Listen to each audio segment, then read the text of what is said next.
What's going on, everybody? We are joined by former number one overall pick, 2022 NBA champion, current Golden State Warriors forward, and Canada's own Andrew Wiggins.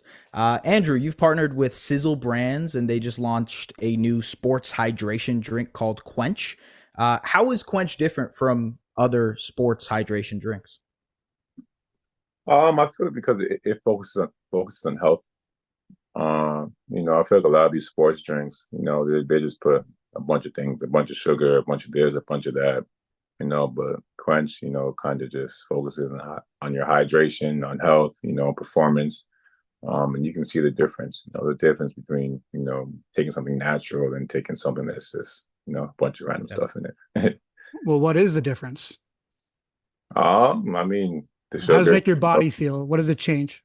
Yeah. Oh, what does it change? I mean, you feel hydrated without feeling full or increases. I feel like when I'm on the court, when I take Quench, I'm running longer. I'm not getting as tired. The hydration lasts longer. I feel like it's easier. I'm easier on my body. Mm-hmm. What's your favorite flavor? Oh, the rainbow. Rainbow. Rainbow swirl, yeah. What does that taste like? Tropical? Yeah. I would imagine tropical. I feel like kind of like you put all the stuff together, then you drink it. That's what it's like. Yeah. Jungle Got juice. a little mix. Okay. It tastes good. Indeed, for sure. Very nice. Very nice. Look, I have to ask you about the playoffs going on right now. Western Conference Finals. Your former team is in the Western Conference Finals. Seeing your former teammate Kat and the organization sort of get to this point, have you had a chance to talk to him about the run that they're having? And does it feel strange that the team that drafted you is kind of in that moment right now? I haven't got a chance to talk to him or anyone on that side. Yeah. But not strange. They have a great group of guys there. And the leader Anthony Edwards, he's a real deal. And he's young, being able to lead them, this far in the playoffs is impressing, and it shows a lot about him. The young self and an athlete. The future is his for sure. WNBA is going to be coming to Toronto, and that's obviously so exciting for all of us. Like the announcement, the aftermath has been awesome. I can't wait for 2026. But what kind of impact do you think that's going to have on Toronto, Canada, and the whole country? I feel like it'll have a big impact. People love the Raptors, and basketball is adored now in Canada. It's come a long way from a lot of years ago. And having a women's team there is going to be great. It's going to be another way to influence, women, sports, especially in Canada. Just keep bringing it up and up, because women's sports is special. The WNBA is special too. The Olympics are around the corner, right, us? They are around the corner. And, look, everybody is going to ask this question, Andrew. And I imagine you already know everybody's going to ask this question. I know that you've already been asked this and you had a big smile on your face when someone asked you the question. Do you know by any chance if you're going to be playing for Team Canada this summer? I mean, if you stay tuned, stay tuned. I'm sure you guys will. Is that a wink, wink? That is that. Stay tuned, or is that? It's just to stay tuned. Just to stay tuned. Just to stay tuned. I don't want to. I feel like whether I say yes or no is going to take some of the love off Quench, and right now it's about Quench. So you gotta stay tuned for that. Okay, fair enough. Fair enough. Well, let me ask you about this. Last summer, obviously, a lot of your Canadian teammates, they went out, they got the bronze medal. How big was it for you to kind of watch that happen, and were you sort of itching to want to be a part of something like that? Yeah, that was big time. That was big time. They went over there and they got the job done. They qualified. That's our first time qualifying in like 20 years or something like that. So it's big time. Those guys went over there, they did their thing, Shay, Dylan, RJ, all the guys in that squad, just name a few. Balled out, that's for sure. Balled out. They did their thing. Are you watching? You said what? Were you watching? Yeah, I was watching. I know some of the games are at different times and stuff, but different time zone, but I was doing my best. If I wasn't watching, I was definitely keeping track. Yeah, no, I mean, I'm very excited to see what happens this summer. Obviously, I know you can't hit too much Mm. about it, but looking forward to it. Another sort of Canadian angle here is that Vince Carter is, entering the Hall of Fame this summer. Going to be an all-time great. I'm sure that was a massive part of your influence, right, growing For up and sure. being a guy from Toronto, kind of seeing how Vince's career transpired here. You think it's a no-brainer that he gets retired by the Raptors, jersey hung up in the rafters? No, has to. I mean, it has to. I feel like growing up, being from Canada, growing up, you know, Vince Carter was that guy, you Hmm. know, throughout the whole country. He made people want to play basketball. He made it interesting. He made people fall in love with it. Yep. He's one of the most exciting players to ever pick up a basketball. So for him to be playing in Canada, Toronto for that long, he has to. He's influenced so much. He influenced the whole country. Yeah, I agree. I agree. So he has. There was a photo I had in my bedroom when I was a wee one, and it was Vince Carter, and he's like horizontal along the baseline doing like a one-handed. I don't even know Yeah, yeah. what it was. Did you have some sort of Vince Carter poster or an image in your mind that sticks out? Image. It could very well be his arm inside the rim at the dunk comp. That's one example. Whatever. Man, to be honest, I Dunk don't know. I contest. mean, just thinking about this is when he's pointing in the crowd after, during the dunk off when he puts his arm in the rim and everything Yeah, like that. yeah, yeah. But Yeah. like Vince Carter is big time. Like I went to the Raptor Ball thing a couple times, long back in the day. Like his influence is off the charts, off I the got, charts. I wanna take you back. Redstone tournament. There was a 5'8", 9" Persian guy cooking you a little bit. I don't know if you remember His him. name was S. Redstone tournament. No, I don't I'm just, recall. I'm I just, don't remember. I'm just throwing random things. No, no. Obviously, I'm kidding. I'm kidding. But I did play you once in elementary school, Andrew. I know you probably won't remember. Well, you What cooked school did us. you All go right. to? I went to Walter Scott. Walter Scott What is Elementary. that? York It was like region? it was like a yeah, York region. It was like a one of those tournament things. We ended up playing. Anyways, whatever. Doesn't matter. You lost? Uh, Did you lose? yes. So what's funny is Probably, I would think so. what's funny. Okay, I could tell the whole story. You didn't play the first half. We were winning. You played the second half. We lost by 20. So I appreciate you for that. Thank you very much. No, I mean it's funny because obviously your career, you've seen the rise of Canadian basketball too, but you've seen these like different grassroots things change too. The CBL, your brother played a part of it, right? You've Mm. seen different things from different areas of Canadian basketball grow. If you had to give advice to someone now in the Canadian landscape, what would it be to try to get to the point where you are? Um, hmm, what would I say? Keep working hard. Mm-hmm. Always be proud of who you are, where you come from. And if you put in the work and you want to go somewhere, they'll find you. You just got to put in that work no matter where you are. Whether you're anywhere in Canada, especially Canada, we have the resources now in Canada. Yeah. We have all those prep schools, basketball's big time, so they can find you. As long as you put in that work, you believe in yourself and who you are, the sky's the limit. I love asking this question to professionals, especially guys such as yourself, who's kind of at the midpoint of their careers. What would you tell your younger self to perhaps make things a little bit easier as you've gone throughout your career?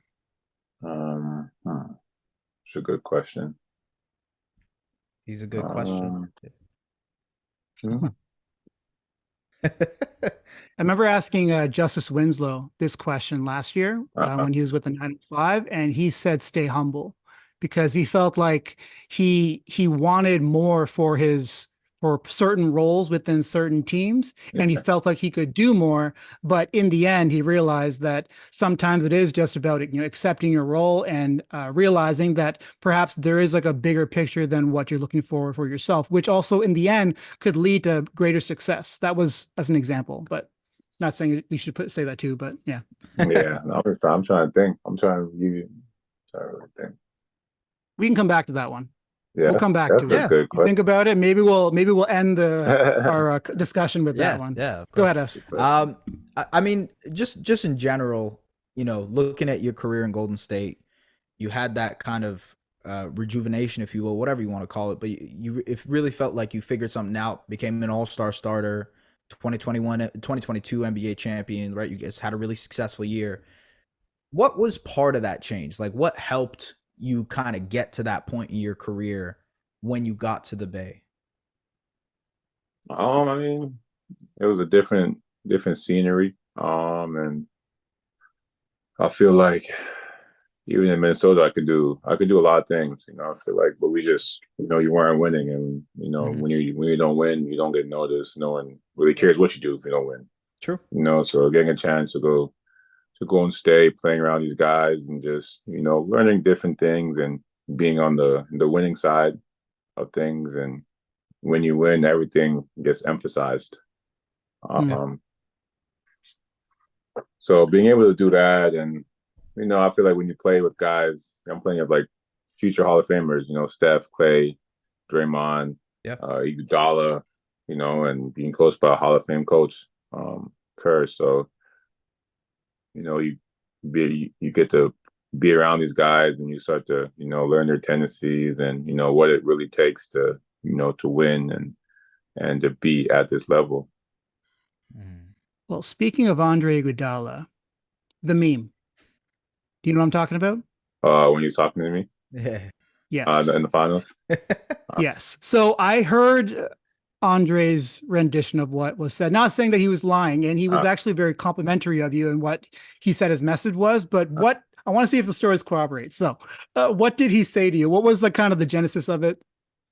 I think he was just telling me not to switch so easily.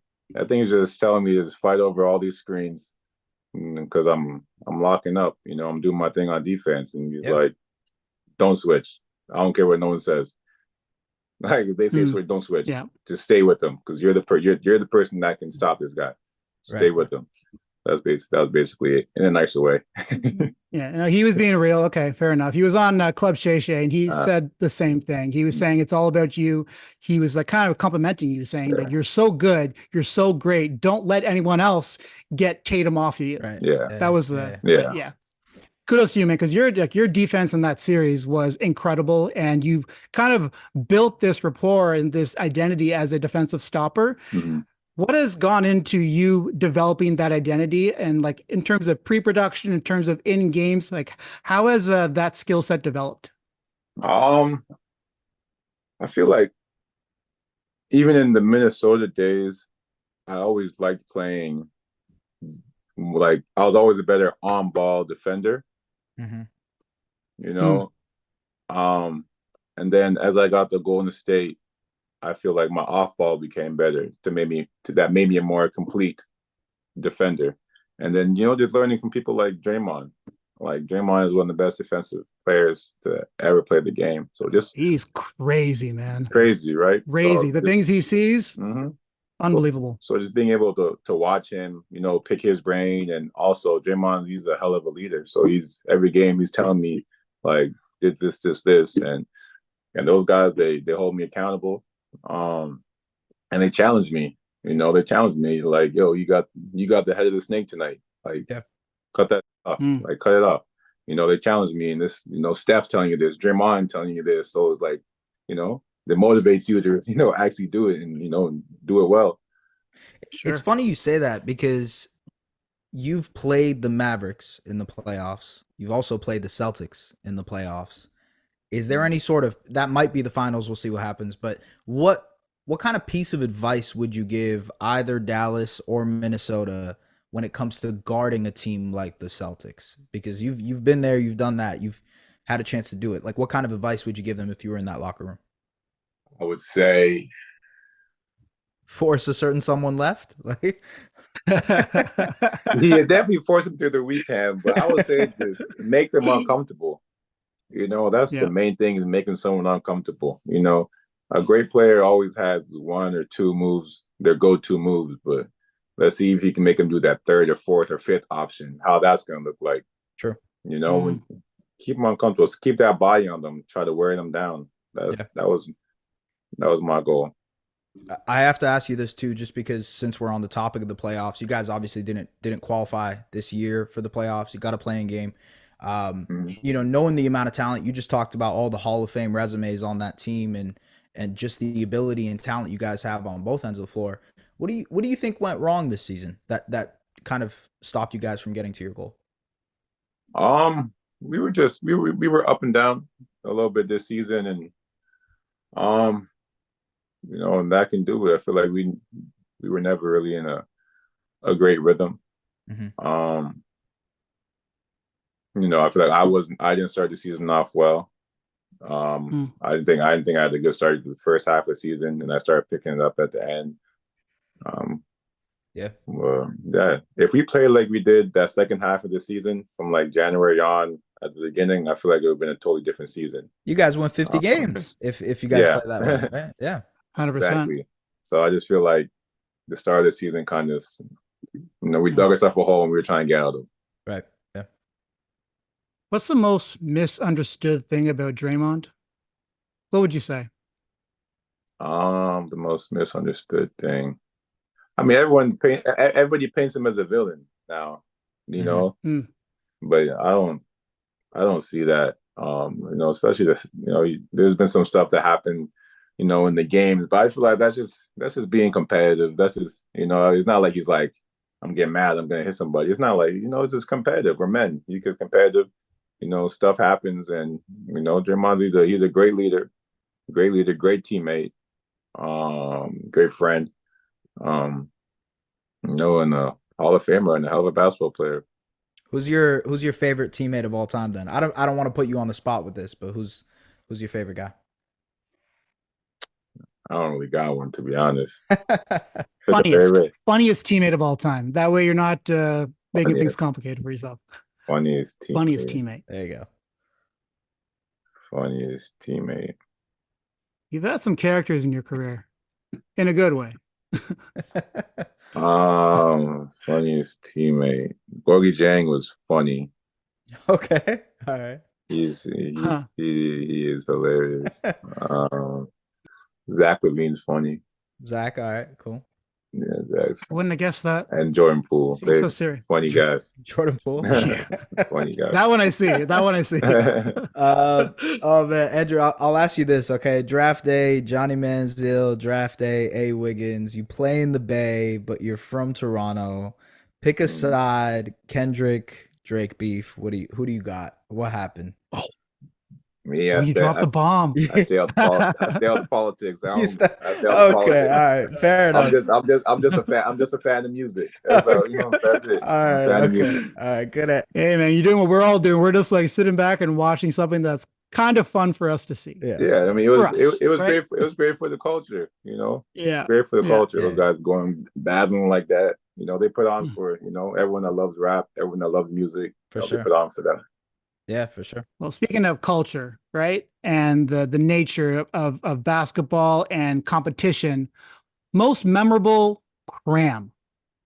Like the one that you still think about, you're like, man, I got him. Most memorable what? Cram, dunk, Poster, Oh. whatever. poster, whatever. Okay. Yeah, that kind of thing. Probably the one on Luca, because Yeah, the of course. the moment. Of course. That's probably Western Conference. Like it's Yeah. the Yeah, time of the yeah. moment for sure. No, of course. And the player. You can say it. And And the yeah, player. I'll and the say it. player. I'll say it for you. He's awesome though. Oh, amazing. Andrew, I guess just in general, like looking forward to what's next and everything like that. What is that next goal in your career? You've got the All-Star starter, obviously Rookie of the Year, NBA champion. Like the accolades have grown. What is that next goal for you? Get back on track. I feel like last year wasn't a great year for me, so this upcoming year, get back on track and just kind of delete that last year out of my True. memory. Fair enough. Yeah. Yeah. Actually, on that topic, in year one of your career, you had a role. And now at this juncture of your career, you have, I would say, probably a bit of a different role, maybe not. What do you think has changed in terms of your role in the NBA over the years?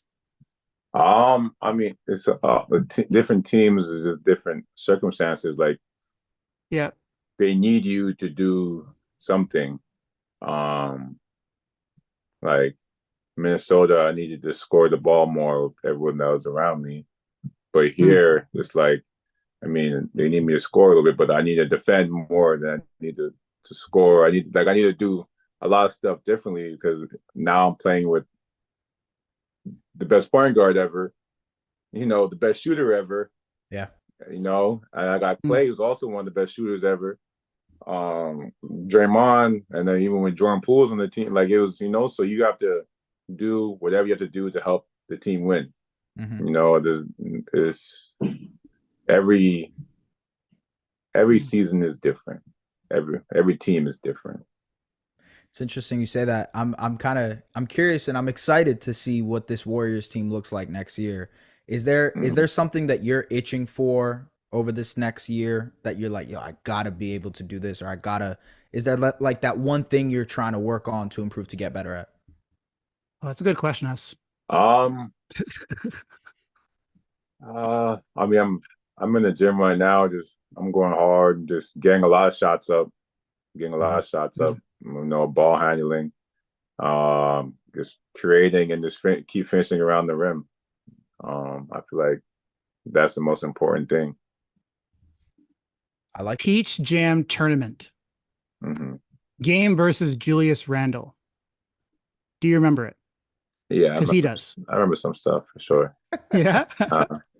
What do you recall about that? Because I saw on Paul George's podcast, he was talking about that moment where it was kind of like the moment that he saw, oh, there's other guys out there that are just as good or just as talented as I am. Like, I'm not the guy. There's other guys too.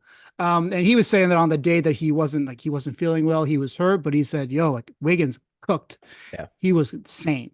So on that day, what do you recall? What do you like, even stats wise, like particular moments? What stands out? I don't remember the stats or anything. I don't remember the stats or anything. But I just remember it was a game that, everyone wanted to come and see. Like, it was on people's radar. What was the Texas Titans, I think it was. That's what the team was called. I'm not 100% sure, but it was a good game. It was a good game. We were going back and forth. All bunch of college coaches all on the side, bunch of fans all on the side. It was not like a big gym, Yeah. But it was amazing. The atmosphere was, out of this world. I will say there's one other matchup that you had before the NBA that was crazy. It was you versus Pangos. Exactly. Ooh. I was in the gym, bro. It was loud. It was loud in there. Is there anything from that memory that you have, like just playing in those? I remember those games. Yeah, he gave us 48. He wasn't missing. He was not missing. Yeah. The high school lines are a little bit, they're not as far back as like NBA and college. So he was just cashing everything. The threes looked like a layup to him. Like it wasn't even, he wasn't missing. But we got the win though both times. You did get the W. You're right. You did. He gave us 40. He gave us 40 both times. Yeah. Turned into Steph Curry for a little bit. Interesting. Yeah. You've been extremely generous with your time, so thank you so much. I'm going to revisit the question that I asked you earlier on. Mm-hmm. What would you tell your younger self to help prepare younger Andrew for the NBA? It's a hard question. I don't know how I would answer that, to be honest. It's definitely hard. It's a difficult question. Good question though. What's interesting to me about this is that some guys just absolutely know right off the bat, but for you, it seems like you came in already with the game plan, with a certain focus that has helped you get to where you are in your career. So it's almost like a testament that you're just like, I've had the mentality from the get-go, and here I am now, and I'm still the same Andrew that I was on draft day. True. So actually, it's a credit to you, unless something else does come to mind for you. Yeah. What about your draft day fit? You would change your draft day fit? Would you change that? I don't know. I really know. I would not. I don't know. I think it's still one of the best ever. I would not change it. Hey, I respect it. You or Grady Dick? Who did it better?